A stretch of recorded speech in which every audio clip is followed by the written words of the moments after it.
Yeah, the both he's let. Come on, no, he's let me. James, discuss that performance tonight again. You made it look easy. Fantastic stuff. Yes, they're not easy. They're not easy. It's hard work. Of course. That makes it look easy, but it's far from easy. It's hours and hours every day of learning the craft of fighting, and that's what paid off. It's far from easy in there. He's a tough kid, and fair play to him for stepping in. A.J McKee, obviously. I remember in Dublin, he was jumping in a lot of your interviews, trying to get in the media quite a lot. I could tell by your actions and stuff, you looked a little bit frustrated, irritated by what he was doing. You've had a little bit of back and forth on Twitter. You've called him out there. That's a fight that's obviously going to happen. Yeah, but he came up to me and says he wants no beef because I told him in my gym that he's fucking next. And he walks up to me and goes, "Here, James, I don't want no beef. Let's be cool."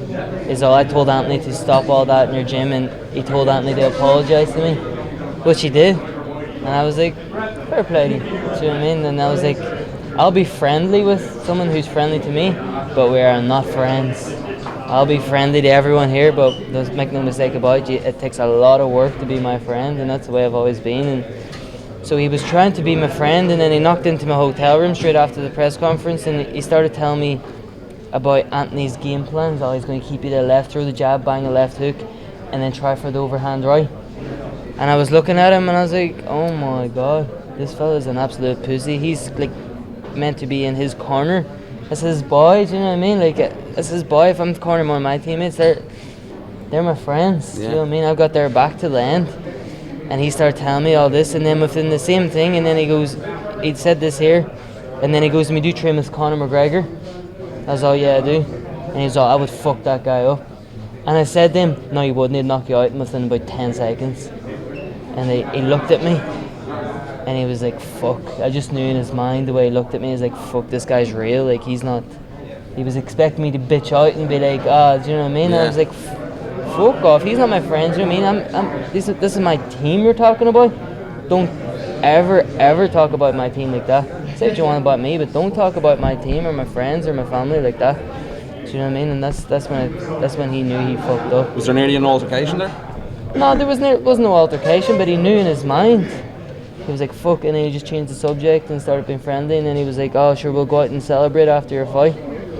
And I was like, "No, I'm going to chill with my family and the people that helped me got here, and you're not one of them guys." Now, like, I'll be friendly with you, but see you later. Do you know what I mean? And that was it. And then he hopped on a plane, and then he was like, "Sign the contract." And then I'm sitting here going, I'm just after signing a contract to fight in Belfast, which Bellator sent me. They did not send me one for him. Now, if he wants me to sign a contract, tell Bellator to send me the contract and I'll sign it. But don't be saying sign the contract when there is no contract there.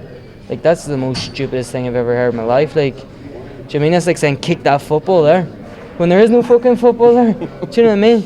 If you want me to fucking kick the football, then put the football there and I'll kick the thing. And that's what I'm telling him to do. Like, tell Bellator to send me the contract and I'll fight him. I don't care who I fight, and that's the way I've always been. If put whoever in front of me and I'll walk out and fight him. But he's an easy fight. I want it. Do you think Bellator will make that happen though? Because you're obviously both similar age, you're both unbeaten. I hope so, but I feel like they'll protect him. James, is that your best performance in the pros? Yeah, definitely. There's a lot of hard work, and I feel like I'm becoming a man. As such, I'm still young. I'm only 20 years old, and I'm just finding my feet, and I've blown up, and it's, you know what I mean, since I'm 16 years old, everyone's been telling me I'm going to be a superstar, and everyone's been telling me that I'm going to be this, and everyone's been telling me I'm going to be that. And when you're growing up and you don't even really, when you're that age, you don't really even know who you are yourself yet, and all these people are telling you that, and then you just got to find your feet. And now I've found my feet, and I feel like there's a lot more. This is it. This is the start. I've found my feet, and now they're all fucked. A lot of those people, I'm sure, were in the crowd tonight. They were very much supporting you. It was a good 150, 200 maybe. It was amazing, wasn't it? That's the Strav animals. The Strav animals, that's what that is. I swear to God, it's amazing the amount of people come up. There's bus loads coming up, and and I can't thank them people enough, and they're the people that have got my back. Do you know what I mean? They're the ones that have been supporting me from day one, and I can't thank them enough. That they're the people who make me.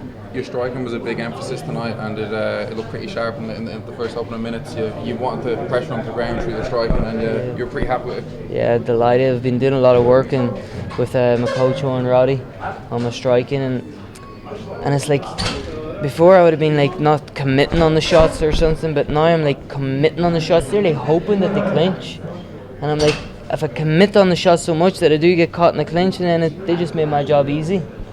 So that's why I jumped with a flying knee. I was like, if he clinches me, happy days. I'm just going to take him down and triangle him, do you know what I mean? And that's the way it is. So I'm happy. There's a lot to work on though, and I'm looking forward to getting back to the gym. And it's nearly like I find it's like from the last one, it's like a task for me to see how much I can evolve from then until the next fight.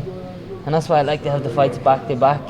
So I'm looking forward now to seeing how much I can evolve again for London and bring them again to that next level. And it's not even about the fight, it's just about how much I can bring myself to that next level. One or two more, guys, one or two more. You climbed the fence the first time, you walk out the cage, you come back in, and then you climb it again. What was behind the second one? They wouldn't allow me to bring my flag in, so I said it. I wrote on the Facebook that stick their flags in your jocks and take their roof off the place, and that's what I done. Do you know what I mean? I told them that I was going to do. But the guy was saying, he says he watched me the whole time, and he says he didn't say a thing. And then I stepped out around, whip out the flag, and I'm like, fuck you.